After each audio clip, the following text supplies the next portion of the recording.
Hello, you lot. It's Rylan inside a Marshall store. Because Cinch have only gone and cinched it again, they've partnered with Marshall Motor Group, bringing faff-free servicing to over 70 locations across the country. So while an expert technician gives your motor the once-over, whatever the make or model, you get service too, with a frothy coffee and handy Wi-Fi. Really done, Rylan. Take your time, mate. To book your next service, search Cinch Servicing. Cinch. Cars without the faff. See cinch.co.uk/servicing for details, terms and exclusions apply. Are you a lifelong fan of General Hospital? Are you a new fan who wants to know more about the history of the show? Do you enjoy talking about the show with others? Do you find yourself yelling at the TV? Is your self-care an hour a day in Port Charles? If so, we invite you to join hosts Amanda Kimmel and Shannon Coach at the place where all the hidden conversations take place and secrets are revealed. Meet us at Pier 54, A General Hospital fan podcast. Hello. Hi. Welcome to the Port Charles 411, Lucky and Liz part 32, Lucky part 40. We are in October 27th, 2009 through January 15th, 2010. It's a short amount of time, but a lot did happen. We left off last week with, it was the end of Greg Vaughn's run. His last episode was October 20th. So, and he had just proposed to Liz again, and she accepted. She didn't turn him down this time. No, she did not turn him down this time. However, on October 27th, when Jonathan Jackson returns, and I shared this on this past week's recap, but it's the middle of July 2025. You could be listening to this in 2 years, and you would not have listened to this week's recap. So in the opening scenes so the first scene of him coming back, he's sitting on the pier and it does like the slow, I think he's walking. And then he winds up sitting on a bench. And then like they kind of do the slow scan up and it says the role of Lucky Spencer will now be portrayed by Jonathan Jackson. And it's Luke comes to see him. But then did they say it twice then? Because then he goes and knocks on Liz's door, and I'm almost positive they do say it again. So I wonder if they didn't see during the 411 during the recap. You said that that's whatever they said it was when he was at the door. So they said so maybe he didn't see her until the 28th, which actually, well, no, the 29th is when he came on. I think that would have been cool. And I'm sorry, I know it's 2 days, but like they should have waited 2 days for him to come back on the anniversary of his first episode. Yes. Anyway. That's just me being a nerd. So he knocks on the door and you don't see that it's him, but you hear Liz, I'm coming, blah, blah, blah, blah. And she's super excited, runs and opens the door. And there's Jonathan Jackson. And he just says, hi, remember me? And kind of just raises his eyebrows like, woo, woo. And then it cuts to, I'm imagining that it probably cut to the opening credits then because there was definitely a break. Mm-hmm. And then she has the cute little smile that she gets. And I feel personally, it was Rebecca Herbst, looking at Jonathan Jackson, I'm so happy you're back. I know she liked Greg Vaughn. I don't think that we ever heard anything about Jacob Young, but I know there was, I think one interview she gave that she said something about she'd be okay if Greg Vaughn came back as Lucky. Not now. This was years and years. It was probably after Jonathan left again. So, and she's like, I think I remember you. You're my fiance. And it was just so cute. Very cute. I love them. I know. So yes, there's a lot of it has a lot of police work in it this week, but also it kind of ties into, this is where it gets hard because his involvement in his police work, it's kind of like Dante with Sunny. It's part of his story too. Right. But this is where we're going to get involved with Franco at some point. But we also, oh yeah, that's right. Last week's episode also started the Liz and Nikolas. Mm-hmm. Was that the first one that they were? I think so. I don't know. That's the problem with recording early. I know. I think it was, but she still then decided to marry Lucky because that was after the car crash, the carnival crash. Yes. So yes, car crashes make Lucky propose. Mm-hmm. So we pick up where Lucky arrived at Liz's house, where she nervously greeted him for their dinner date. And this is what I was talking about with the cute little eyes and smiles. With the boys spending the night at Graham's, Liz and Lucky finally have an evening to themselves. Lucky helped her find her jacket and eased her nerves before they left for the Haunted Star. At the casino, Luke greeted them warmly, offering drinks and some chips to play with. Liz spotted Nikolas across the room with Rebecca and found herself drifting into a daydream about running to him and kissing him. Realizing how risky that was, she told Lucky she wanted to spend the rest of the night quietly at home. Back at Liz's, their passion took over as they kissed on the couch. Lucky asked if she was sure, and Liz agreed she was ready to be intimate. And this is what I was talking about this time around. Like, they didn't have that. They didn't get to that point. And this time, they didn't get to that point either. But they had just recently been divorced in the past year. Mm-hmm. So I guess it was still at least more recent than the past 11, 14, But Liz's thoughts shifted again to Nikolas, and she abruptly pulled away, confessing that she loved Lucky but feared hurting him. She fled, leaving Lucky to call his mother for advice. Meanwhile, Rebecca ran out of money gambling at the Haunted Star, and Nikolas offered more cash, but Ethan warned Rebecca that Nikolas was trying to push her away. Oh, and this was also when they were finding out that Ethan was also their brother, and Tracy was questioning Rebecca's sincerity of being with Nikolas because she thought that there was something going on with Ethan. So a fight broke out between Ethan and Nikolas before Luke and Tracy intervened.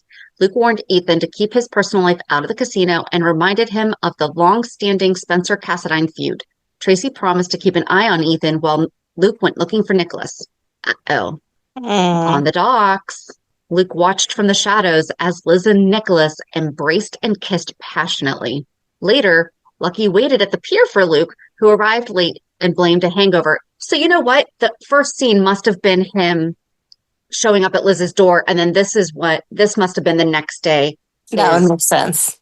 Yeah. I saw, because it was Luke who came to greet him, and he was blaming a hangover. Cool. Luke suspected a call from Laura had rattled him, but it was Lucky who had spoken to her about Liz. Luke probed if Lucky had doubts about remarrying Liz. Lucky insisted the marriage was right for everyone, especially Cameron and Jake. Oh, especially the boys that aren't even biologically his. Okay. And that he'd moved past Liz's affairs and lies. Luke challenged him, asking if Lucky truly trusted Liz and if they shared the same life goals. Lucky admitted Liz didn't trust herself, but he wanted to build a family with her regardless of blood ties. Sensing his son's sincerity, Luke backed off. After Luke left, Nikolas approached Lucky. Lucky admitted his frustrations that Luke always seemed to see right through them, especially regarding Liz and her past. Nikolas asked if Lucky had any doubts about marrying her, but Lucky brushed off the question. Still, Nikolas suggested Liz might be holding something back. At the hospital, Lucky invited Liz for coffee, but she only had a short break. As he started to leave, Liz called after him, apologizing for running off the night before. She admitted she didn't understand what was wrong with her. Lucky had told Nikolas had filled him in, and Liz was terrified of hurting him again. Lucky reassured her that he didn't expect perfection. He wanted her with all her fears and flaws and promised to give her all the time she needed. I know. It's so like, come on, Liz. He's being so nice and so understanding, and you're being so dumb. At Claudia's party, Luke and Tracy observed the corrupt mayor with Alexis. Tracy teased Luke's gruffness, but Luke revealed his real worry, Lucky risking everything for a third chance with Liz. Tracy said love makes people stubborn, and Luke admitted Lucky might be deluding himself. Back at the police station, Jason tried to convince Lucky to let him go, warning that Claudia's fate might rest on his freedom. Mac interrupted, ordering Lucky to release Jason. Lucky struggled with the uncertainty of the situation, knowing that family sometimes drove people into desperate acts, and Jason appreciated Lucky's willingness to help, even if Mac blocked it. Liz bumped into Nikolas at the hospital. He updated her on Lulu's condition and suggested they visit Lulu together to keep things normal. Luke watched closely as Liz and Nikolas interacted while Tracy and Ethan arrived. Ethan grudgingly acknowledged Dominic's, aka Dante, but he was undercover as Dominic. Wow. His role in saving Lulu. Later, Luke advised Ethan to be cautious with Rebecca and Nikolas, fearing the Spencer family was headed for another disaster. See, he was even trying to... No, I guess he really wasn't protecting Nikolas there. Never mind. At the police station, Liz found Nikolas waiting to talk to Lucky about her. She was uneasy with Nikolas's involvement, especially since Lucky frequently sought his advice. Liz was there to drop off a family drawing Cameron made. Nikolas glanced at it and walked away without comment. And this was Tyler Christopher. Jason gave his statement about Claudia's disappearance, and Lucky's odd questions about his favorite colors and music masked the seriousness beneath. Lucky pressed Jason on his actions after release and hinted that he knew more than Jason admitted. Despite Jason's silence, Lucky revealed they had evidence tying Claudia to a murder plot against Sunny, though her death complicated the case. Jason believed that Claudia would be forgotten, but Lucky warned the truth would surface eventually. At General Hospital, meanwhile, Nikolas followed Liz into a supply closet and locked the door behind them. Their kisses turned intense and they froze when Mayor Floyd stopped Lucky right outside. The mayor demanded to know why Sunny hadn't been arrested for Claudia's murder. When Lucky explained the lack of evidence, Floyd lashed out, threatening Lucky's job and questioning his integrity. Lucky fired back, questioning the mayor's own ethics. The mayor stormed off after Lucky hinted the mayor's attendance at Sunny's party was just political opportunism. Rebecca arrived just then, praising Lucky for standing up to the mayor and reminding him of how tough he had been with her when she confessed to being a con artist. Lucky admitted seeing Rebecca and Nikolas repair their relationship gave him the courage to propose to Liz, words Nikolas and Liz overheard while in the closet. Later, Sam told Jason Lucky had called, wanting her to come to the station to share her story about the cabin incident. Sam was determined to get her facts straight because Lucky knew when she wasn't being truthful. Liz felt heavy after hearing Lucky's conversation with Rebecca. She told Nikolas they had to stop the affair, and Nikolas agreed, promising to call her, but she told him not to. Dude, let's break up. Cool, call you later. No. When Liz left the closet, she immediately ran into Lucky, who noticed her tears and begged her to tell him the truth. Overwhelmed, Liz admitted she had been sleeping with Nikolas, and Lucky was stunned to hear it started the same night that she accepted the proposal. Before the moment could sink in, Nikolas appeared. In a sudden flash of anger, Lucky drew his gun and shot Nikolas. Boom, boom, boom. I'm not sure why Liz chose that moment, to be honest. Like, she had so many other opportunities than in the middle of the hospital, but okay. Just wait. At the hospital, Liz imagined telling Lucky about the affair, picturing him pulling a gun and shooting Nikolas. Okay. Back in reality, Lucky confessed he felt like he was pushing her for answers she wasn't ready to give. When Liz didn't respond, he asked if she was okay. She brushed off her dark thoughts and blamed her shaken state for nearly losing a patient. Lucky sensed her fear of losing him, promised he wasn't going anywhere. Liz admitted she couldn't imagine life without him. Well, that's funny, because you were just in a closet, said differently. Lucky insisted they'd always find their way back to each other. She was the only person he truly trusted. Though Liz looked uncomfortable, Lucky didn't notice. Lucky revealed he'd arranged for Audrey to watch the boys so he could take Liz out after her shift. After Lucky left, Nikolas approached Liz at the nurse's station. Both were upset by what nearly happened in the supply closet. When Liz asked why they couldn't stop, Nikolas said simply, "Because we can't." Later at the Haunted Star, Lucky confronted Luke over noise complaints. Luke dismissed the charges, teasing that Lucky was betting everything on his relationship with Liz. Lucky insisted his wasn't gambling and brisked at Luke's advice, given his own troubled marriages. Luke admitted his worry for Lucky, which Lucky accepted as love, even if he wished his father would just be happy for him. Lucky left the citation and fines on the bar and walked out. I feel like if you are on the docks and you have like a gambling license and stuff like that, that like you know what the noise ordinances are and you're respecting those, or you'd get shut down really quickly. But okay. Oh, yeah. Nikolas showed up at Luke's request, and Luke confronted him about the affair with Liz.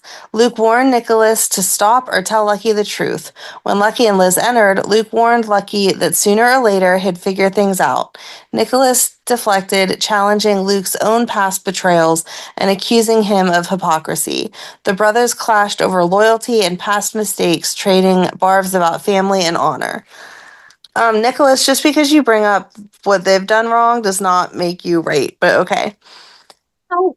At a quiet French restaurant, Lucky and Liz tried to focus on each other, but Lucky's frustration over Luke's lack of support lingered. Liz wondered if they were making a mistake, but Lucky was sure they weren't. He expressed faith in their future, calling Liz his first and last love. Moved, Liz teared up as Lucky pulled out a diamond ring. She hesitated, fearing marriage might risk what they had, but Lucky urged her to open it. Just as she seemed ready to share her secret, Nikolas and Rebecca unexpectedly arrived. Nikolas's bold entrance at the table irritated Lucky, while Rebecca blushed seeing the ring. Attempting to ease the mood, Rebecca suggested they could witness Lucky and Liz's moment.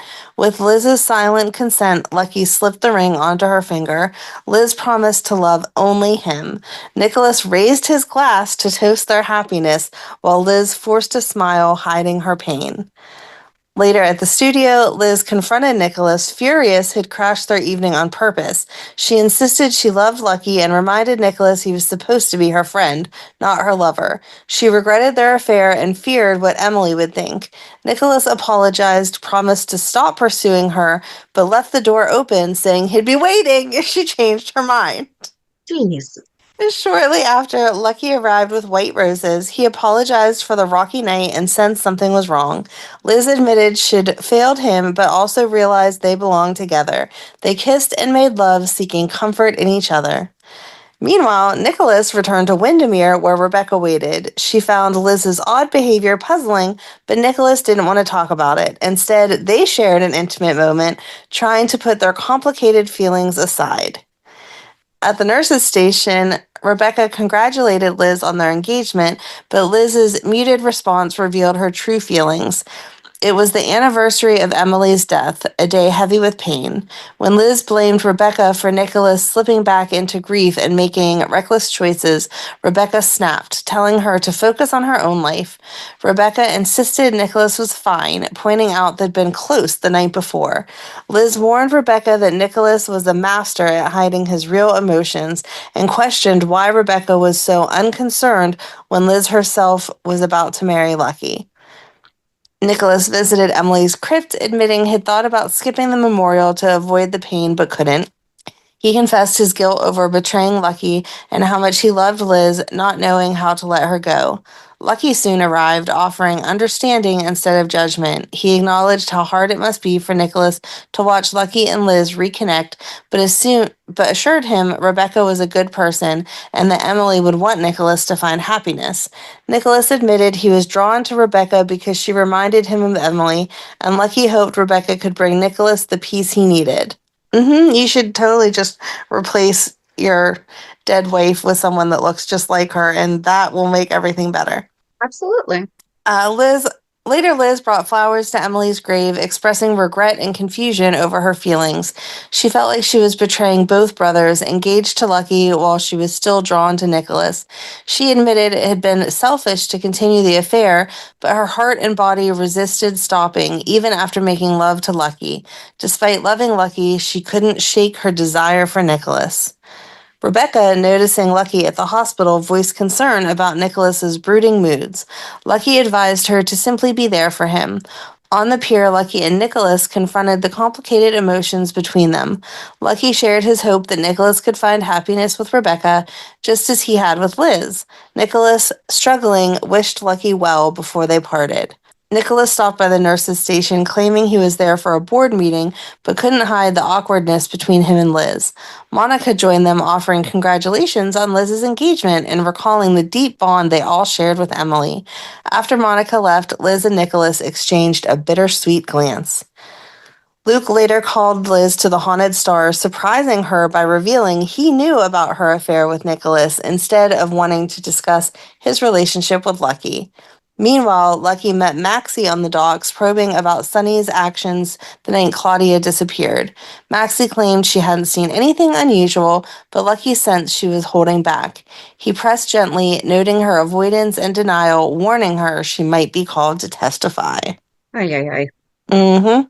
Crimson, Maxie's sharp focus impressed Spinelli as she pushed hard for the upcoming art gallery event, a key moment for her career and the magazine's future. Back at Wyndemere, Nikolas expressed doubts about Rebecca hosting a dinner to celebrate Lucky and Liz's engagement. He worried others might question Rebecca's motives, but Rebecca insisted she just wanted to show Lucky gratitude for always treating her fairly, even after everything she had done. At the Haunted Star, Luke confronted Liz about her affair with Nikolas, revealing that he had seen them kissing on the piers.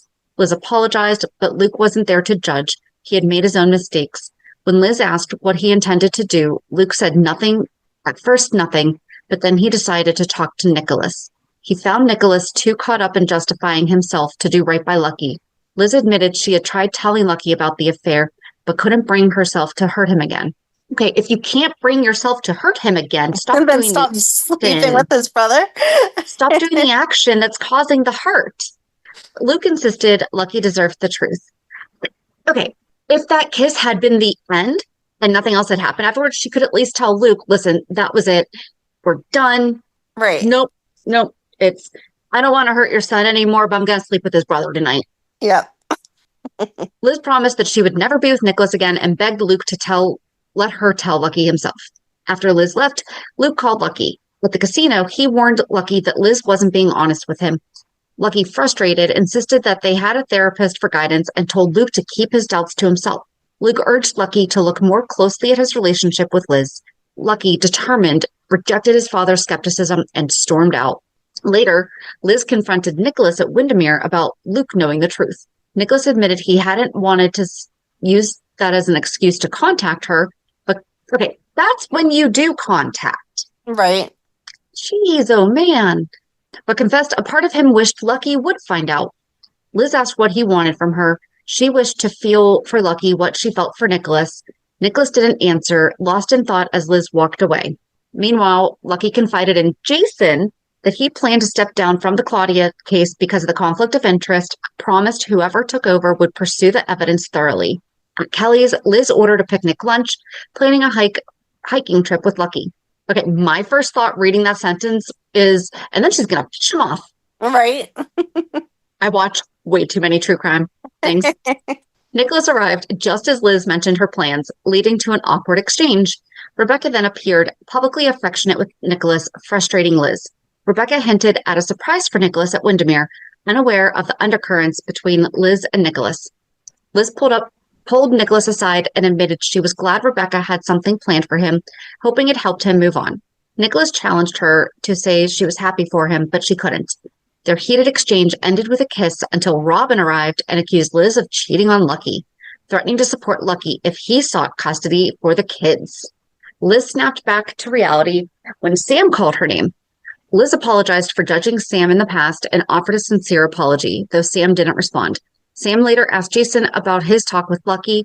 Jason praised Lucky's role as a father, while Sam expressed doubt about Liz's feelings for Lucky, surprising Jason. As Liz and Lucky prepared for their picnic, Lucky shared he might have to arrest Jason, but was stepping down to avoid the conflict. He reassured Liz that their past mistakes were behind them, and forgiveness freed them both. Settling on a blanket, Liz thanked Lucky for the day, hinting at something precious she wished for but wouldn't reveal. Lucky noticed the property they picnicked on was for sale and imagined raising their boys there. He proposed buying it and building a home, confident they'd find a way. Liz suggested selling her house, but worried about using Jason's money. Lucky insisted it was their life and journey. At Wyndemere, okay, at that point, then you just ask Jason, okay, you bought me this house.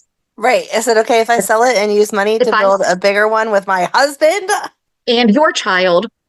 At Wyndemere, Nikolas told Rebecca he couldn't be with her because he loved someone else, implying Emily without her name.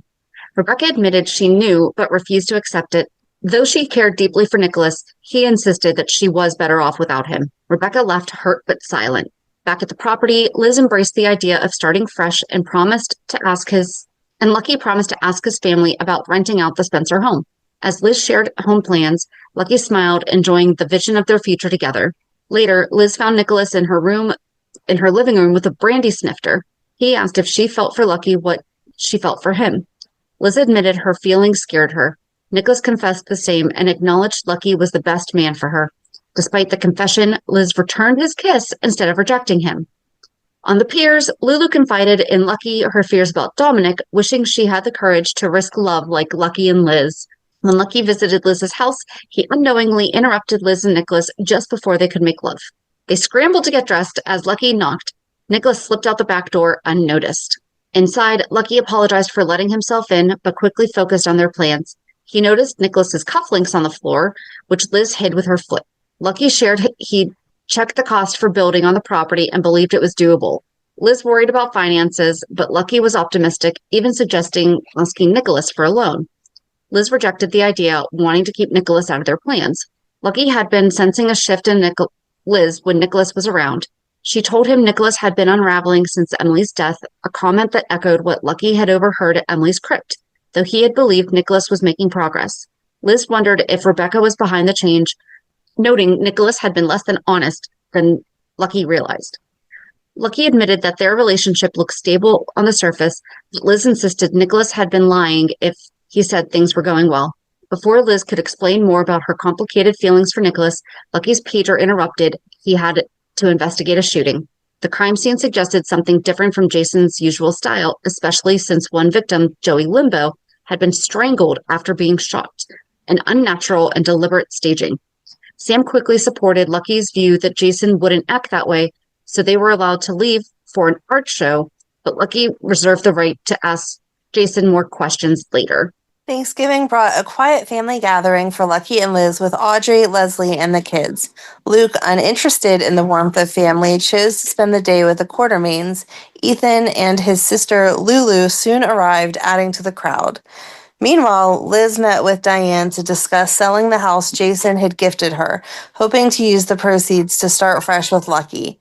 Diane reassured her there was no rush and that Jason would willingly help financially. Liz, however, rejected the idea of taking money from Jason or anyone else, determined to keep their future independent. Nikolas appeared shortly after having seen the for sale sign. He offered to help with whatever they needed to buy the dream home. Liz, frustrated and defensive, rejected his offer sharply. When Lucky arrived, Liz feared he would accuse her of taking money from Jason and Nikolas after sleeping with both. Nikolas stepped in, clarifying that Liz had refused his help, and Liz took responsibility for her harshness towards Nikolas. Later, Liz confessed to Lucky that guilt over accepting money, even the offer, had caused her to lash out. Lucky was understanding and suggested postponing their plans. Liz kept the for sale sign in place, but insisted on starting fresh with him. Robin stopped by to review oversight committee duties, but immediately sensed Liz was troubled. When Liz hesitated to open up, Robin revealed she knew about Liz's affair with Nikolas, through Nikolas himself. Mortified, Liz feared Robin's judgment. Robin reassured her that she was a good person caught in a complicated situation and asked how the affair had started. Liz described the initial kiss with Nikolas, something she had never experienced before, how it unsettled her deeply. After Lucky's proposal, she sought Nikolas's advice, but found herself drawn into something more. She had planned never to repeat the mistake, genuinely wanting to make things work with Lucky. Liz admitted loving Lucky, but being attracted to Nikolas, tangled between friendship and desire. Robin advised Liz to be honest with herself and then with Lucky. At Jake's, Lucky told Nikolas he'd decided to call off the wedding. He realized Liz hadn't forgiven herself and likely accepted the proposal to please him, which wasn't true love. Nikolas was hopeful, believing they could still fix things, but Lucky feared too many mistakes had been made. Liz joined them, feeling crushed by guilt and afraid to hurt Lucky by confessing the affair. Nikolas urged her to be truthful, at least to say she didn't want to marry Lucky. Liz insisted she did want to marry him and stormed out. Lucky went to the stables to tell Nikolas the engagement was over and asked him to be there for Liz. Nikolas admitted he noticed Liz was struggling and supported Lucky's decision, though he warned Liz might resist. I'm sure your brother would be more than happy to support Liz. You should be careful who you're asking favors of, Lucky. Right. Robin pressed Liz to make a choice, warning her she couldn't hide the affair forever. Liz revealed her past trauma, how her first sexual experience had shut down part of her and left her emotionally unavailable. But Nikolas had awakened feelings she couldn't deny, even though they were inappropriate. Wait, she's saying that she never felt... Right? With Jason or No. Lucky. This was all just Nikolas. No. He awakened something in her. While waiting for Liz at the hospital, Lucky spoke with Rebecca and learned Nikolas had ended their relationship, explaining his earlier subdued mood. Rebecca wasn't ready to give up and later surprised Nikolas by showing up at the stables nearly naked, determined to fight for him. On a hike to the property Liz hoped to buy, Lucky quietly told her to let their quietly told her their dreams may not come true. He admitted proposing before she was ready was wrong and that she had been unsettled ever since. He said it was selfish to expect her to marry him and ended their engagement. Liz was stunned and speechless. Liz was crushed when Lucky ended their engagement, standing firm despite her tears and protests. He insisted she didn't truly want to marry him, pointing out that she wasn't happy. Though Liz pleaded, promising she wanted a future with him, Lucky urged her to figure out what she really wanted before moving forward. With either one would be a great idea, Liz. Yep.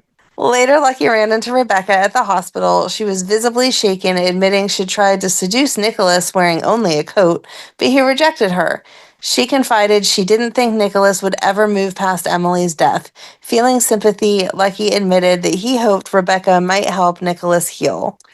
Afterwards, Lucky visited Carly to revisit inconsistencies in her account of Claudia's disappearance. When Michael entered and demanded Lucky back off, Lucky noted Michael referred to Claudia as dead, not missing, raising new questions. Meanwhile, Liz confronted Nikolas at Wyndemere. He revealed he knew Lucky was ending the engagement and suggested it was for the best. Liz insisted she wanted to marry Lucky and had told him so, baffling Nikolas, who wondered why she kept hiding the truth. He challenged her to kiss him to prove she didn't want him. If she did and then left, he'd stay away. Really? Because she's asked you to stay away like 1,700 times, and every time you're like, I'll call you later, I'll see you later. Yep. Rebecca arrived at Wyndemere and overheard Nikolas and Liz making love in the turret room. Shocked, she left without confrontation. Later, Liz told Nikolas what they did was wrong, again, and vowed to marry Lucky, wanting the life Lucky offered. She believed her feelings for Nikolas would fade if they stayed apart, but Nikolas wasn't convinced and urged her to be honest with herself. Liz insisted on denying those feelings and slammed the door behind her. Rebecca, drinking at the Haunted Star, told Ethan she'd learned from Nikolas's rejection and saw both Nikolas and Liz as manipulative. She withheld what she'd seen but accused them of being phonies and users. Nikolas, meanwhile, wished Lucky well but admitted he worried about what Liz was hiding. Lucky visited Ethan, shared concerns over Rebecca's upset state and her harsh words about Liz and Nikolas. Why can't Nikolas just tell Lucky what's going on? Like, why can't you be a good brother? Man up here. Right. Lucky has a gun. When Rebecca shows up at Liz's home uninvited, she makes a pointed scene, telling the kids a story that mirrored the turret room betrayal, heightening Liz's discomfort. Liz tried to keep the boys safe as Rebecca threatened to expose her. At the Haunted Star, Luke expressed worries about Lucky marrying Liz, comparing it to standing on train tracks before a freight train. The conversation turned explosive when Ethan attacked Nikolas, forcing everyone to intervene. Luke confronted Nikolas about his silence and his dishonesty, but Nikolas ignored him, instead answering a tense call from Liz, who was distraught after a confrontation with Rebecca. Back at Liz's, Rebecca taunted her with harsh insults, calling her a betrayer and questioning her choices. Liz refused to back down, reminding Rebecca of her own troubled past and defending herself as a mother. Rebecca threatened to reveal the affair to Lucky, vowing that by night's end, he'd know the full truth. After Rebecca stormed out, Liz called Nikolas, warning him that Rebecca knew of their affair and planned to tell Lucky. Exhausted, Liz later fell asleep on the sofa, haunted by a nightmare where a judge awarded custody of Cameron to Lucky and Rebecca, and Jake to Jason and Sam. We don't just partner swap. That's not how this works. Just because you break up Nikolas and Rebecca doesn't mean Rebecca automatically goes to Lucky. I mean, why not? If Liz is with both brothers, maybe Rebecca wants to be too. She woke to find Camp. But here's the thing, too, is that Jason is still very much on board with Jake being protected and not being his son. So he would have approved Lucky to maintain custody. And it doesn't have to be couples. Single parents can have custody. Yes. So Lucky could have just taken both boys and that been the end of it. Yep. She woke to find Cam beside her, worried by her tears. Holding him close, Liz admitted she'd made mistakes, but promised everything would be okay and that she loved him, even if she didn't feel she deserved that love. Meanwhile, Nikolas drove through Lucky's neighborhood and left a voicemail asking Lucky to call him back. As he reached to end the call, his car suddenly jolted. He had hit Rebecca who was hurt badly but conscious. She accused him of doing it on purpose to stop her from revealing the truth to Lucky and vowed to tell him everything when she could. Edward visited Liz, presenting a photo of Liz and Emily. He admitted he had another reason for coming by, to understand why Liz hadn't embraced Rebecca, who he saw as a blessing. Liz confessed that Rebecca's presence disturbed her, feeling Rebecca was exploiting their shared grief over Emily. Edward countered that Rebecca was the closest link they had left to Emily, though Liz pointed out the strain Rebecca caused, especially with Nikolas.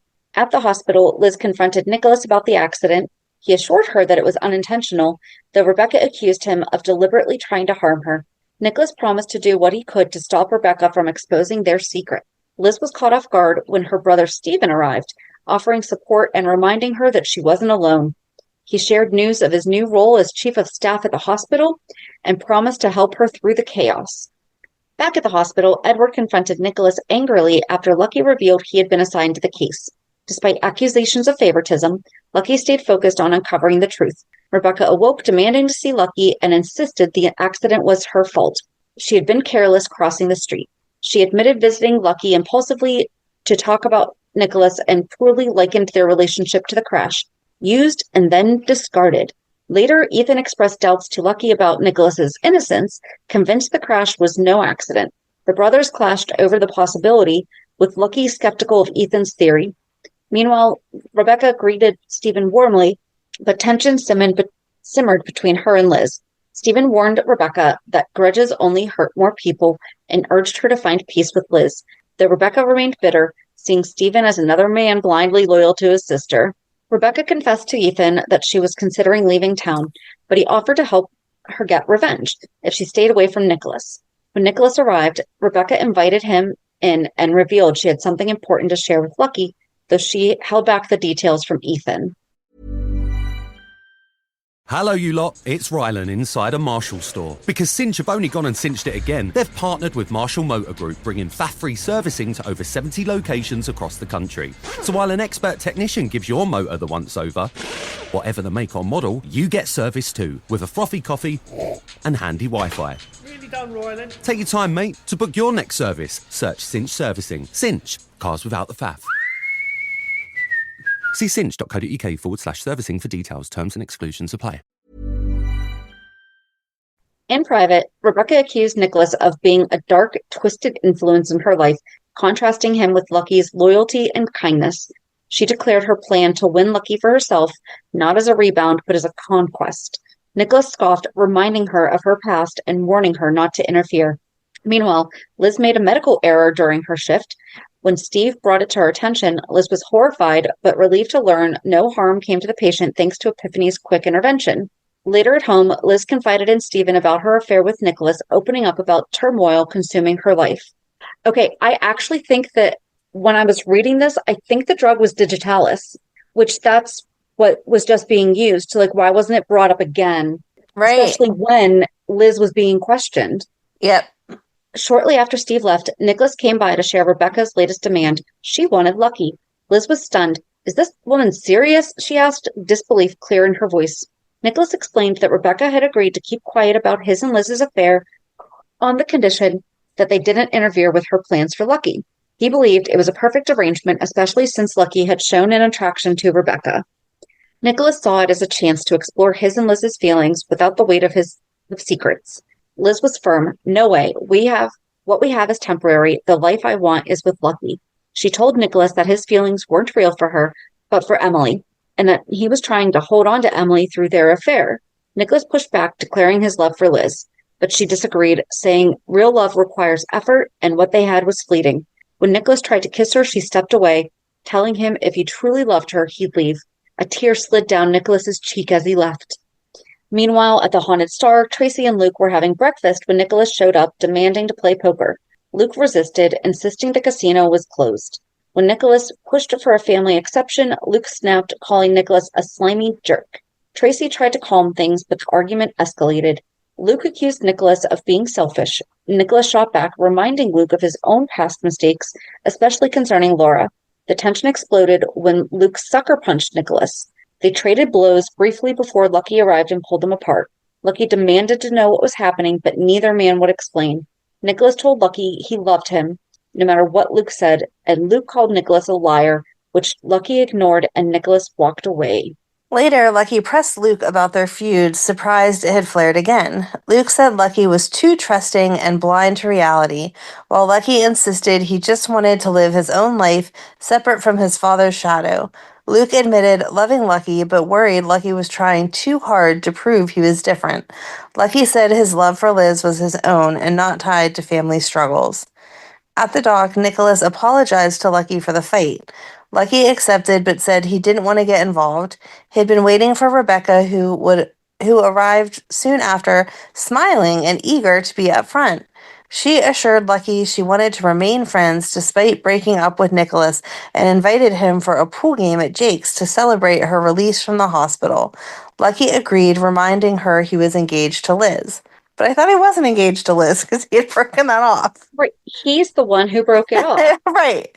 Nikolas thought meeting Rebecca was a bad idea, but Lucky pointed out she was Emily's sister and deserved kindness after what Nikolas had put her through.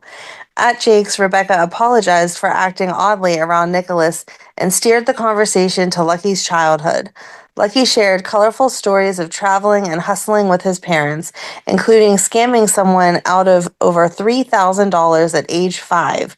Rebecca confessed she'd picked the wrong brother. Lucky cautioned Rebecca that he wasn't the answer to her problems and reminded her of his commitment to Liz. Rebecca dismissed Liz, claiming she didn't deserve Lucky. Lucky defended Liz, but Rebecca said she didn't care about Liz. Lucky deserved to know the truth. Back at the hospital, Liz was at the nurse's station when Epiphany added more work to her already full plate. Epiphany reminded Liz about a recent dangerous mistake that could have cost a patient his life, an error that could have led to suspension. Liz apologized, visibly chastened. Steve overheard, pulling Liz aside for a private talk. Steve asked if Liz's feelings for Nikolas were overwhelming her. Liz admitted she had thought about calling in sick but hadn't because they were short-staffed.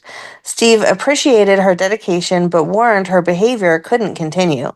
Liz confessed feeling overwhelmed every time Nikolas appeared, and while she asked him to stay away, she hadn't always meant it.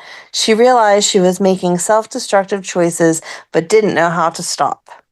Steve suggested she take a step back to regroup, comparing it to taking away a child's toy during a tantrum so they could calm down.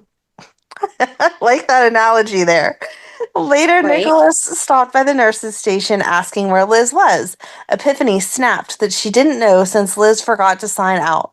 Steve pulled Nikolas aside and urged him to leave Liz alone. She was miserable, hadn't smiled since he returned, and needed space to heal. Nikolas insisted he loved Liz, refused. Steve suggested Nikolas take an extended break from Port Charles. Unbeknownst to them, Liz was standing on the second floor landing, overhearing every word with a patient file in hand.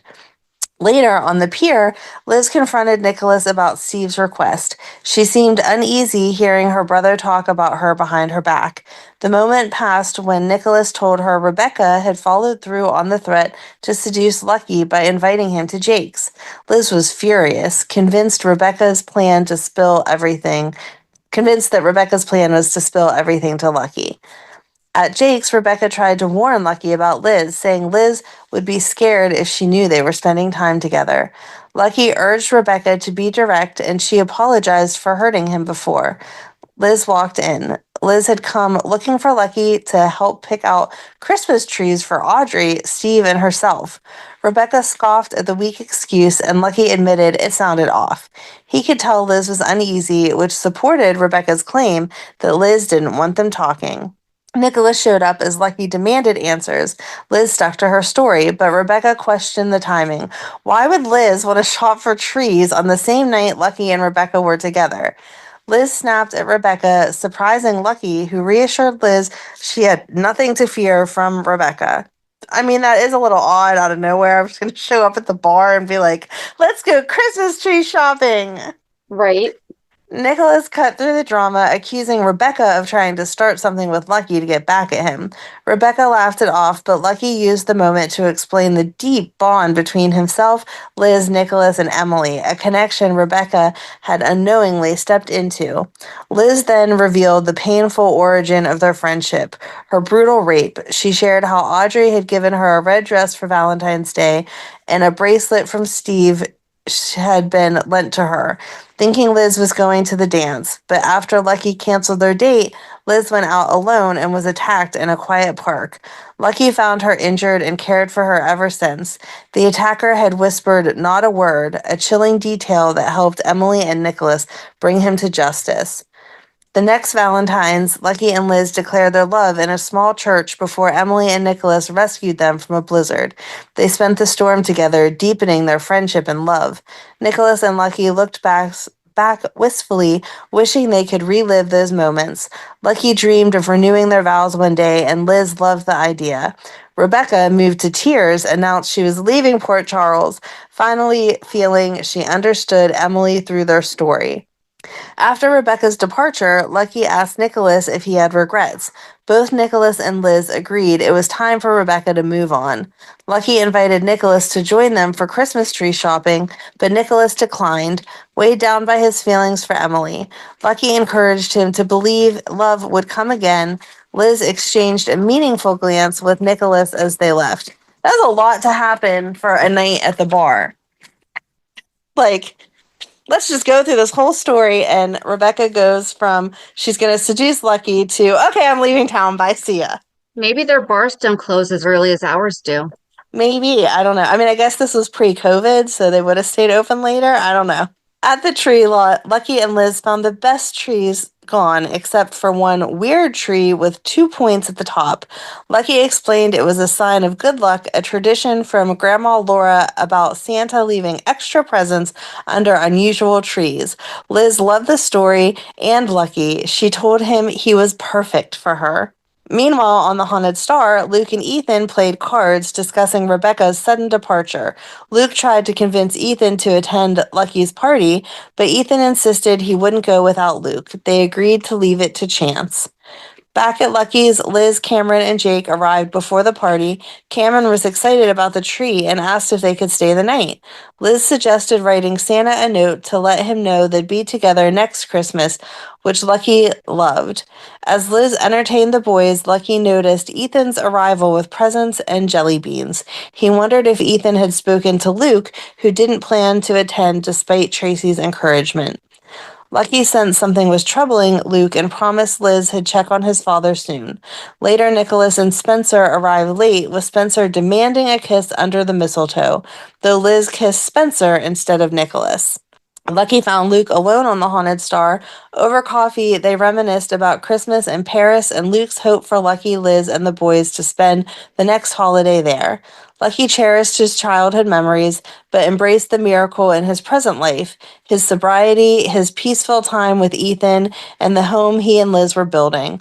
All he wanted was for Luke to be part of their Christmas. At Lucky's, Ethan read A Christmas Story to the kids while Lulu placed Laura's angel atop the tree. Everyone turned as Luke and Lucky entered. Tracy kissed Luke, and Lucky set the angel on the tree. Cameron waved up at it, a quiet moment of hope and family warmth. Aww. A few days later, Michael's reckless driving drew the attention of a police officer who quickly suspected alcohol. Though Michael denied drinking, his smug attitude and evasive answers only escalated the situation. The officer asked him to take a breathalyzer test, but Michael scoffed, implying the officer just wanted to meet his quota. As the officer prepared to arrest him, Lucky arrived and stepped in. Calmly, the officer greeted him calmly, and Lucky offered to take over. The officer, trusting Lucky's judgment, let him handle it. Once they were alone, Michael accused Lucky of using the traffic stop as an excuse to question him about Claudia's disappearance. But Lucky brushed that aside, steering the conversation toward something deeper, Sunny. He told Michael that he saw more going on beneath the surface, something self-destructive. Michael denied it, insisting that his relationship with Sunny was solid. Lucky gently pushed back, sharing that he too had grown up worshiping a complicated father. He knew how it felt to love someone who didn't always live up to the pedestal they were placed on. Michael's frustration bubbled over. He didn't want to be compared to Lucky, and he certainly didn't want to hear any criticisms about Sonny. But Lucky wasn't attacking. He was trying to reach him. He told Michael that he could smell the alcohol on his breath and believed that reckless driving was no accident. Lucky suspected Michael was subconsciously acting out, trying to punish Sonny in the only way he could, by hurting himself. Michael laughed it off, asking if their therapy session was over. A short time later, Michael walked through the door at home to a chorus of voices yelling, "Surprise!" The joy in the room evaporated the second everyone saw Lucky standing behind him. Carly, confused and instantly weary, asked what was going on. Michael was defiant and turned to Lucky and invited him in to tell him the truth. Lucky did, and he told them that Michael had been pulled over for drunk driving. Sonny and Carly were stunned. Sonny, trying to keep things under control, thanked Lucky for not hauling Michael in. Lucky didn't let it slide. He reminded them that drunk driving was deadly and pointed out that BJ had been killed by a drunk driver and that Jason's entire life had been altered for the same reason. His words hit hard, but they needed to. Later that evening, Lucky was at the station when Mac asked if he had any New Year's Eve plans. Lucky didn't until Liz arrived. She walked in with a spark in her eyes and a surprise plan just for him.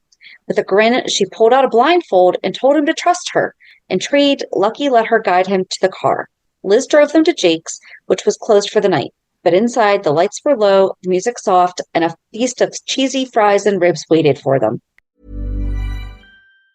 Hello, you lot. It's Rylan inside a Marshall store. Because Cinch have only gone and cinched it again, they've partnered with Marshall Motor Group, bringing faff-free servicing to over 70 locations across the country. So while an expert technician gives your motor the once-over, whatever the make or model, you get service too, with a frothy coffee and handy Wi-Fi. Really done, Rylan. Take your time, mate. To book your next service, search Cinch Servicing. Cinch. Cars without the faff. See cinch.co.uk/servicing for details, terms and exclusions apply. Lucky laughed, remembered that exact meal from the night Liz first told him that she would be his girl. Liz smiled, correcting his memory with affection. "I didn't agree to be your girl," she reminded him. "I told you I already was."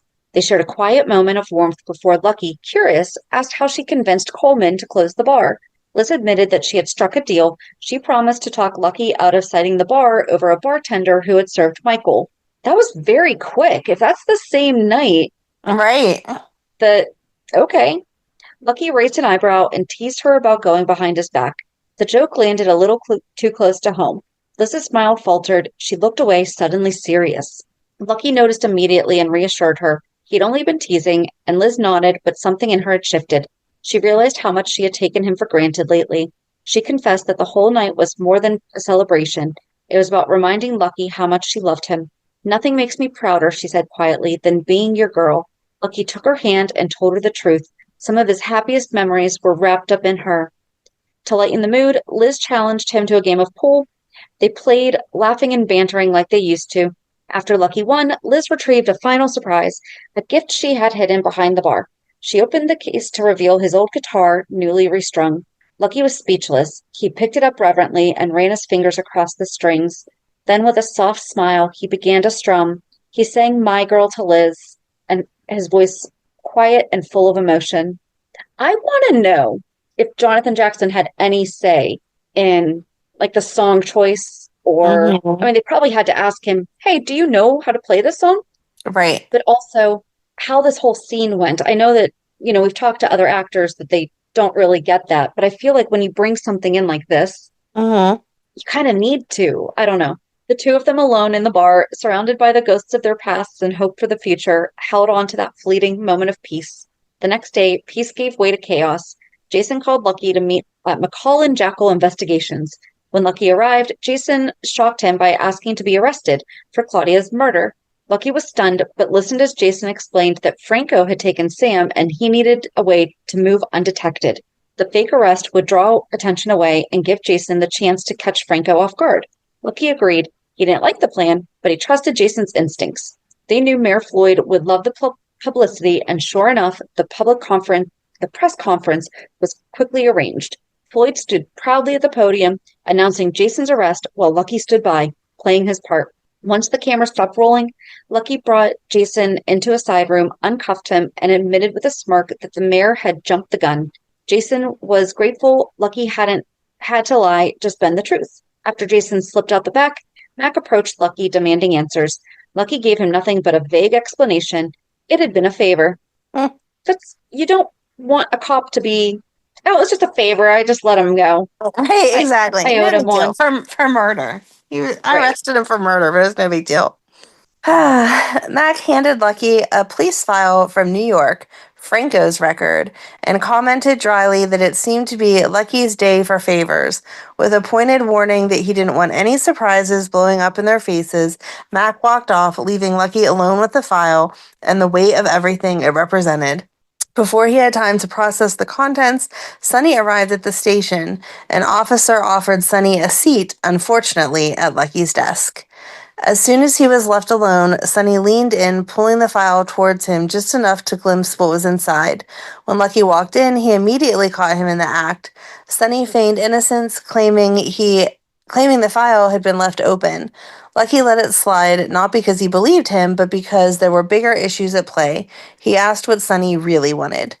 Sonny admitted he was there for Jason. He was frustrated that Jason hadn't called or made contact after the arrest and demanded to know what was going on. Lucky, still playing it close to the chest, gave nothing away. The cover story was intact for now, but Sonny's suspicions were growing. Meanwhile, tensions between Dominic and Sonny continued to build. After learning Dominic had been spotted at the station more than once and had given his number to a cop, Sonny demanded answers. Dominic tried to play it off, said it was about his relationship with Lulu, but Sonny's trust was cracking. Dominic finally confessed that Lucky had questioned him about Claudia. He insisted he hadn't given anything away, but the damage was done. Dominic worked to calm Sonny's doubts, framing as it was an awkward byproduct of dating Lulu. Sonny didn't fully buy it, but he let it drop for now. Later, chaos unfolded at the Jax residence when Jax returned home to find the front door open and Carly missing. His heart dropped when he heard Jocelyn crying alone in the nursery.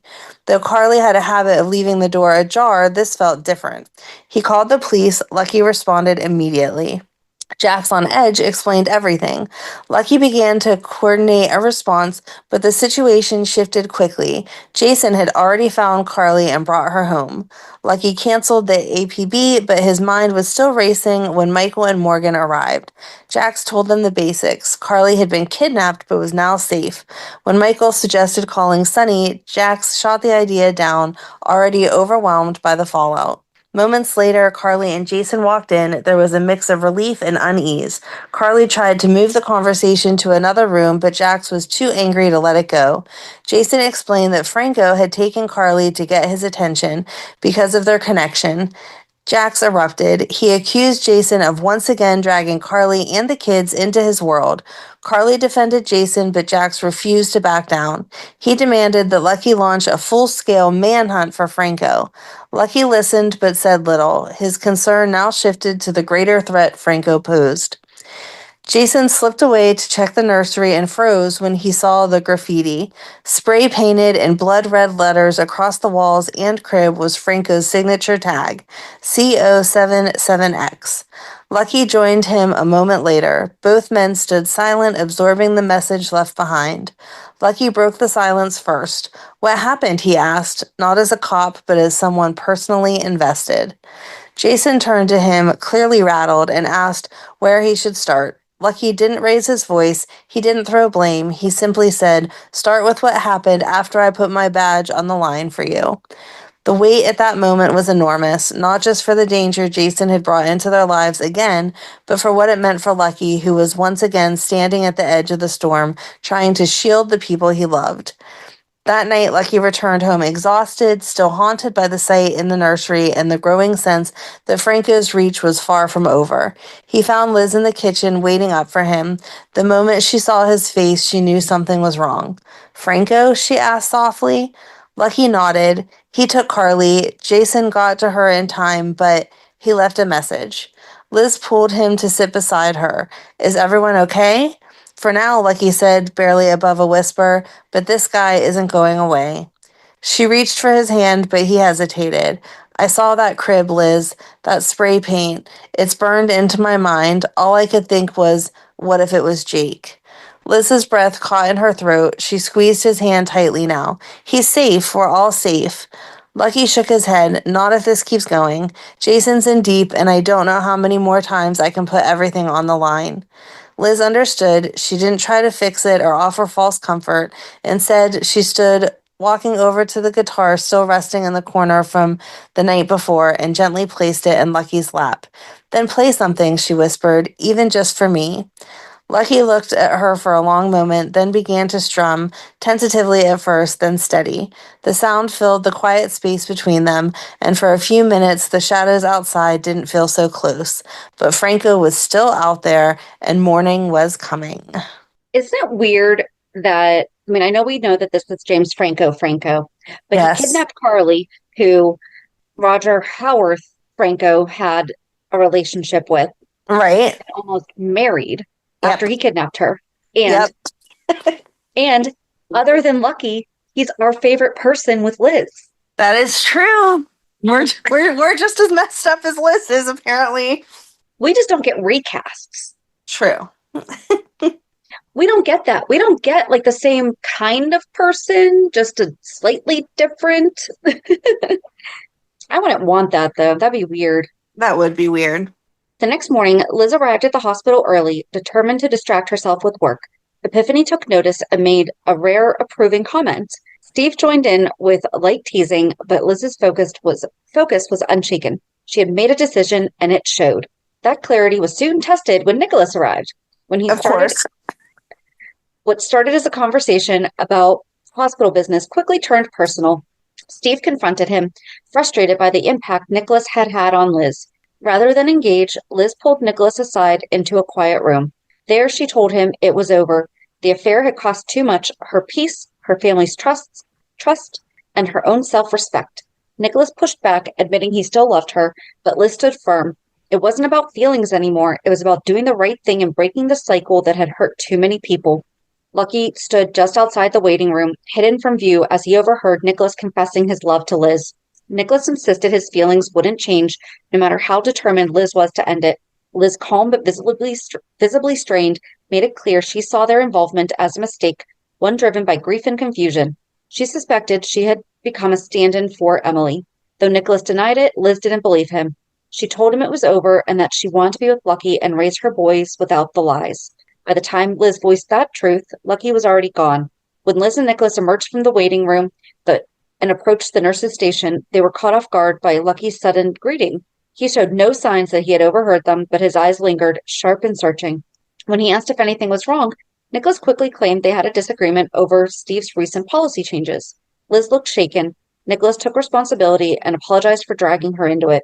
Once Nikolas walked away, Lucky turned to Liz and shifted the conversation. He warned her that Franco had been studying Jason's past, including the details from the Alcazar trial, and appeared to be targeting people connected to him. Liz was confused at first. She hadn't been involved in Jason's life in a long time. Lucky urged her to stay alert. Okay, he just told you that he's referring to the past. Right. You were part of the past. But Lucky urged her to stay alert. He didn't go into detail, but the concern in his voice was enough to make her uneasy. Later that evening, Lucky stopped by Liz's house. She assured him that the house was secure, and she'd noticed a patrol car passing by regularly. But Lucky had come for more than just safety checks. He admitted he had overheard her conversation with Nikolas at the hospital. Liz froze, and he quietly added that he finally understood why she had been so upset lately. The devastation on Liz's face said everything.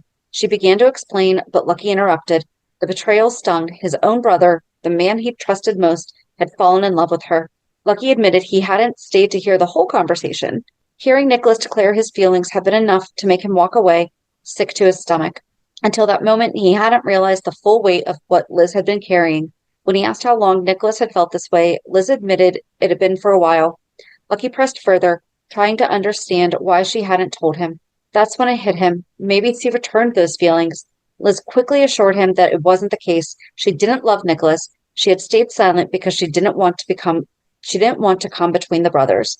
She tried to explain that Nikolas's attachment wasn't real, just a response to grief. But Lucky couldn't accept that excuse. Emily had been gone for years. To him, it wasn't about grief. It was about betrayal. Wasn't it just a year? Either way, he recalled how Luke had once warned him to rethink marrying Liz.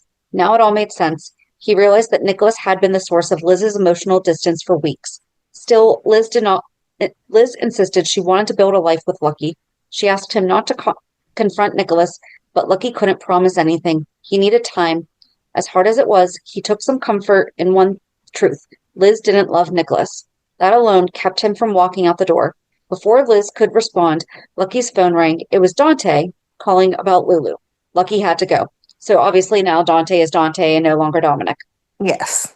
After he left, Liz went to Wyndemere to speak with Nikolas. He was cold at first, still hurt from their last conversation, but his mood shifted when she told him Lucky had overheard their argument. To her surprise, Nikolas seemed relieved. He saw it as an opportunity to stop pretending. Liz corrected him. Lucky had only heard the part about Nikolas being infatuated. Nikolas bristled at her choice of words, frustrated that she continued to minimize what he felt. Liz was resolute and said that she was staying with Lucky, even if it meant living with a lie. Nikolas didn't argue anymore. He simply warned her that denying their connection wouldn't make it disappear. Elsewhere, Lucky met with Dante at Franco's studio. The place was filled with disturbing artifacts, evidence of Franco's obsession with Jason and his growing fixation on Sam and Lulu. Dante explained that if they had any chance of getting the women back, they needed Franco to stay focused on Jason. As hard as it was to accept, playing along with Franco's twisted game was their only shot. At Franco's workshop, Lucky and Dante worked through their strategy, determined to stay clear-headed despite how personal the stakes had become. Their goal was to find Lulu, but to do that, they had to think logically, not emotionally. While scanning the workshop, Dante spotted a piece of chalk, a strange item among the remnants of explosive materials.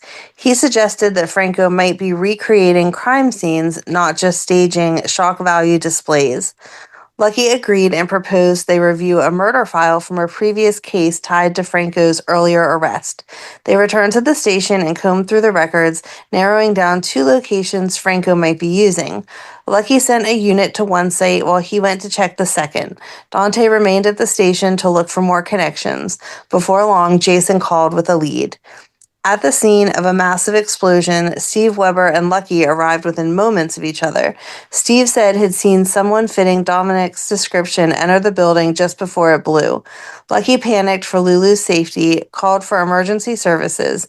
Meanwhile, Liz tried calling Nikolas, only to be told by Alfred that he was on his way to Europe. Acting quickly, she arranged for her Graham to take the boys and rushed out. At another blast site, Jason and Sam arrived just ahead of Lucky. Once he realized Jason had chosen to save Sam over Lulu, Lucky lost control. Jason explained that Dominic had gone after Lulu, but when Lucky heard Sam's bomb had been a fake, it only made things worse. Before Lucky could fully unleash his anger, Lulu's voice rang out. Dominic had saved her just in time, finding refuge beneath a steel beam in the basement. Later, Liz confronted Nikolas before he could leave town. She told him he couldn't just walk away. He admitted that he couldn't bear to watch her marry Lucky. While he pressed her as to why she kept coming back to him, Liz broke down the conflict. She loved Lucky, the man who saved her when she was a traumatized girl. But with Nikolas, she felt different, like she could be anything, not defined by her past. She didn't know how to fix any of it, only that running away wasn't the answer. Back in town, Lucky thanked Dominic for saving Lulu. Though Dominic tried to deflect the praise, Lulu told him he needed to get used to being called a hero. Jason prepared to go after Franco, but Lucky stopped him. He made it clear this time Franco wouldn't just be Jason's to handle. Lucky planned to arrest him and see justice served. Arriving at Franco's studio, Lucky told Jason to wait, suspecting Franco had set a trap. Jason refused and explained that Franco had threatened to kill someone for every person Jason had taken out. They needed to proceed carefully. Any wrong move could cost another life. Later at Wyndemere, Lucky confronted Nikolas. He demanded to know how Nikolas could justify falling in love with Liz, his fiancée and someone who had once been like a sister. Nikolas didn't deny it. He said it wasn't intentional. The feelings had crept in without him realizing. Lucky questioned why Nikolas had confessed at all. Nikolas had no real answer, only that he felt compelled to be honest. Lucky was disgusted. He believed Luke had sensed this coming all along. He also suspected Nikolas had dropped Rebecca for Liz and accused him of dragging her into something she never asked for. Nikolas defended himself, claiming he had broken up with Rebecca because it was the right thing to do. Lucky didn't buy it and accused him of putting Liz in an impossible position. Nikolas admitted that things were messy, but reminded Lucky that Liz had made her choice. She chose Lucky. That didn't fix what had been broken, though. Lucky wasn't sure he could forgive either of them. Nikolas said he'd wait on the sidelines until Lucky could. Leaving Wyndemere, Lucky stopped by Crimson, hoping to talk to Lulu. The office was empty, so he left her a voicemail. As he hung up, Sam stepped off the elevator. Lucky, still angry, didn't hide his frustration. He told her Lulu didn't need her forgiveness, especially not over Jason's decision to save Sam instead. Sam tried to explain. Jason had called Dominic and pointed him to Lulu. Lucky brushed it off. He believed it hadn't mattered since Sam had never truly been in danger. Sam pushed back. No one could have known that, not even Jason. Then she asked the question Lucky hadn't considered. What if it had been Liz instead of Sam? Would he have made the same call? Liz returned home with Steve and the kids, trying to settle herself after a chaotic day. Once the boys ran off to their rooms, Steve gently pressed her for answers. He knew it hadn't been a hospital emergency since he'd been working. Liz finally admitted that she had learned Nikolas was planning to leave town, and she panicked. She didn't want him to go, so she had gone after him. She confessed to Steve that she'd been pretending she had everything under control, but the truth was she constantly felt overwhelmed. She'd always believed women caught between two men were weak, but now she felt like she was living proof of that stereotype. Liz said she hated what she was doing to everyone involved, especially because Nikolas was still grieving Emily and vulnerable to emotional missteps. Steve reminded her that she was always the one taking care of others and asked who she leaned on. Without hesitation, she said Lucky. But even as she said it, Liz couldn't understand how she could be so in love with Lucky and still fall in love with Nikolas. Steve was relieved she was finally being honest with herself. He urged her to stop labeling her feelings as mistakes and start seeing them for what they were, real and complicated. He called her Peanut, a childhood nickname which made her smile for the first time in a while. They reminisced briefly about their childhood, including a memory where Steve had let 6-year-old Liz steer his car to cheer her up.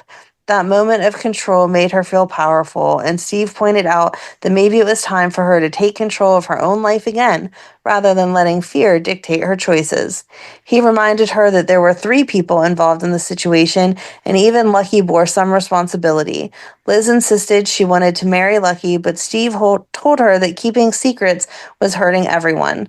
When she asked how he would feel if he were in Lucky's position, Steve revealed that he had faced a similar situation. One of the reasons he left Memphis. He hadn't come back just for the job, he returned for family, and he hoped Liz would see that telling the truth was the only way to move forward. Later, Jason approached Lucky and apologized for hiding his past with Liz. He expressed his respect for Lucky and his deep gratitude that Jake was being raised in a loving home. Jason said the events with Franco had shown him how much safer Jake was with Lucky. Lucky reassured him that he loved Jake as his own son, always had, always would. Lucky returned to Crimson to check on Lulu and make peace with Sam for the earlier blow-up, but as the conversation shifted, deeper wounds surfaced. Lucky brought up the months Lulu had known the truth about Jake's paternity but stayed silent. He asked if there was anything else she might be hiding now, worried that she was still protecting him from truths she thought he couldn't handle. Lulu denied it, but Lucky had one more question. Did she know that Nikolas was in love with Liz? The news stunned her. She asked where he had heard that, and Lucky told her he overheard Nikolas tell Liz himself. He felt deeply betrayed, and Lulu was equally thrown. She insisted that Nikolas didn't stand a chance with Liz because Liz loved Lucky. At Liz's house, Nikolas came by to talk. He admitted that when Liz asked him to stay, it gave him hope. Lucky's confrontation had made it clear that Liz had downplayed their relationship. Nikolas told her he now realized Liz had made it seem like his feelings were one-sided. Liz admitted she hadn't told Lucky the full truth because she couldn't. Doing so would only cost her the life she had worked so hard to build. Nikolas reminded her that she had also said she loved him. He couldn't continue pretending that it didn't matter. Liz said she wanted to be with Lucky and raise their family, but Nikolas pointed out that their relationship was now built on lies. He believed Lucky deserved more than that, more than a woman torn in two. Liz insisted she didn't want to hurt anyone, but she still wanted the life she had envisioned with Lucky and the boys. Nikolas said wanting it wasn't enough when her heart fully wasn't in it. Liz tried to ask him to leave, but Nikolas refused. He told her feelings like theirs don't just disappear. He brought up Emily and recalling how her lies to Xander, pretending to love him when she didn't, had left lasting scars. He didn't want Liz to do the same thing to Lucky. Liz didn't argue. She admitted that looking at it objectively, Lucky did deserve better, but she couldn't imagine her life without him. Lucky had saved her after her rape. Nikolas gently pushed back that was gratitude, not love, and deep down he didn't believe Lucky would want to be with her if her only reason to stay was out of obligation. It's been 16 years. She was not with him and married him how many times just because of his quote-unquote rescue. Right. Liz and Nikolas stood quietly in the turret room, and the weight of their emotions were hanging in the air. Nikolas was candid about his feelings. He was deeply in love with her. Liz didn't deny her own feelings for him, but made it clear she was also in love with Lucky and intended to marry him. The conflict in her heart was evident, and Nikolas's frustration grew as he grappled with the reality of the impossible situation. Meanwhile, Lulu found Liz at the hospital, determined to confront her. Liz had planned to check on a patient, but Lulu insisted their conversation couldn't wait. Lulu had heard from Lucky that Nikolas's feelings for Liz ran deeper than anyone suspected. Though Liz tried to shut down the conversation, Lulu pressed on, explaining that Lucky's concern wasn't about Liz, but about how this tangled situation was affecting him. Lulu worried that history was repeating itself with Nikolas, just as it had with Jason years before. Liz insisted their situation was different, but though the question caught her off guard. Lulu believed Liz had sent mixed signals to Nikolas, leaving them both in a confusing and painful mess. Nikolas unexpectedly showed up at Liz's home, where Steve greeted him. Steve invited Nikolas inside, using a small plumbing mishap caused by Liz's kids as a gentle reminder of the family ties at stake. Steve admitted he hadn't expected Nikolas to fall for Liz and sympathized with the emotional turmoil Nikolas faced. He acknowledged that while Liz was clearly the love of Lucky's life, it was uncertain if Liz felt the same. Nikolas blamed himself for pushing too hard, something Lucky would never have done. After some reflection, Nikolas decided it was time to leave town. He asked Steve to tell Liz he had stopped by, but chose not to stay. Later, when Liz arrived home, Steve told her about Nikolas's visit. Liz was glad Nikolas had someone to talk to, but also confessed to a difficult confrontation with Lulu earlier that day. She worried how others might react if they knew about her affair with Nikolas. The guilt was wearing on her, and she admitted she was tired of feeling like she was always doing something wrong. Steve shared insights about their childhood, how their parents' dedication to their careers and causes had left Liz without much emotional support or security. And as we later learned, some deep psychological trauma. Yes. He suspected this lack had drawn her tightly to Lucky, who offered unconditional love and safety. Yet Steve worried that Liz's fear of losing that security might be holding her back from truly embracing life and love. Back at Wyndemere, Lulu found Nikolas and told him about Lucky's anger, suspecting Lulu had been covering for Liz just like before with Jason. Nikolas insisted their situation was not the same. Lulu worried they were trapped in a recurring pattern and asked if they were both unknowingly following the same painful script. She was convinced Nikolas hadn't fallen in love without Liz's involvement. Nikolas admitted he considered leaving and planned to take Spencer to Paris to be near their mother, Laura. Lulu thought it was a good idea, but warned him to keep the family conflict private, hoping time would heal the wounds. She also asked him not to blame Liz or judge her too harshly, and Nikolas promised he wouldn't. Back at home, Liz and Steve discussed the tangled emotions that Nikolas's presence had stirred. Liz believed that if Emily had lived, her life would be very different, likely a happy marriage with Lucky. Yeah, she would not have stolen Nikolas from Emily. Emily, right. It wouldn't even been a possibility. No. Steve questioned that certainty, pointing out that passion often surprises people and pushes them beyond what they expect. Liz admitted that Nikolas had awakened a fiery passion in her that was like, dude, you're telling your brother this? Oh, that was unlike the steadier love she shared with Lucky. Right. You're saying this is chaotic and Lucky is safe. Yep. Just then, Lucky arrived. He told Liz he had confronted Nikolas, who claimed never to have meant to fall in love with her or hurt Lucky. Liz assured Lucky that was true. Yet Lucky was disgusted, realizing Luke had seen the truth all along. He was resolved to cut Nikolas out of his life. When Liz apologized, Lucky demanded to know why she always said sorry. She insisted she never wanted to cause problems between him and Nikolas, and said Nikolas still cared for Lucky. Lucky questioned why she defended Nikolas, but quickly admitted he was unfairly taking his anger out on her. He was determined to focus on their future together. Before Liz could answer, her phone rang. It was Nikolas. He called to say he was leaving town for good and hang up before she could respond. After Lucky left, Audrey had called to say she'd taken Cameron and Jake to the zoo and would be bringing them back later. Liz ended the call and prepared to leave. Outside Kelly's, Lucky ran into Lulu. She told him Nikolas planned to move to Paris with Spencer. Lucky hoped Nikolas wouldn't drag Laura into their family drama.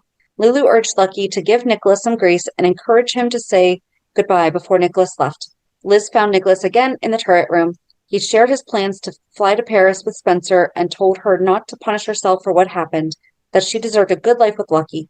Liz wishes things could have been different. In a desperate moment, Nikolas asked her to run away with him and start fresh somewhere new. Yes, because we're just going to ditch the kids too, right? We're not going to wait for Audrey to bring them back from the zoo. Right. Liz looked at him with sadness and refused, but gave him one last hugging kiss on the cheek before walking away. Nikolas reached for her hand. After a brief hesitation, she returned to his embrace. Lucky arrived and found Alfred closing up Wyndemere. When Lucky asked where Nikolas was, Alfred directed him to the turret room, unaware that Liz was there with Nikolas. Gee, I wonder what Lucky's gonna find. Oh no! Welcome back. Oh, yeah. So that was Lucky and Liz's messiness with Nikolas so far. I feel like I keep ending this series with I don't even know how to lead that. Now that Jonathan Jackson is left again, I really don't know how to lead into next week. So yeah, join us on Monday as we recap this week's shows. Have a good weekend. And we'll meet you at the pier. Bye. Bye. If you enjoyed today's show, we invite you to go to pier54podcast.com to subscribe on your favorite platform. Don't forget to leave us a review. And you can also follow us on many social media channels. Just search for Pier 54 Podcast. Also, we are not perfect, so if there is something that we missed or messed up, just let us know by emailing us at pier54podcast@gmail.com.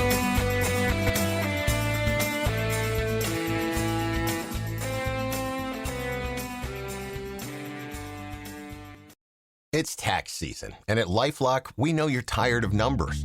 But here's a big one you need to hear. Billions. That's the amount of money in refunds the IRS has flagged for possible identity fraud. Now here's another big number. 100 million. That's how many data points LifeLock monitors every second. If your identity is stolen, we'll fix it guaranteed. One last big number. Save up to 40% your first year. Visit LifeLock.com/podcast for the threats you can't control. Terms apply.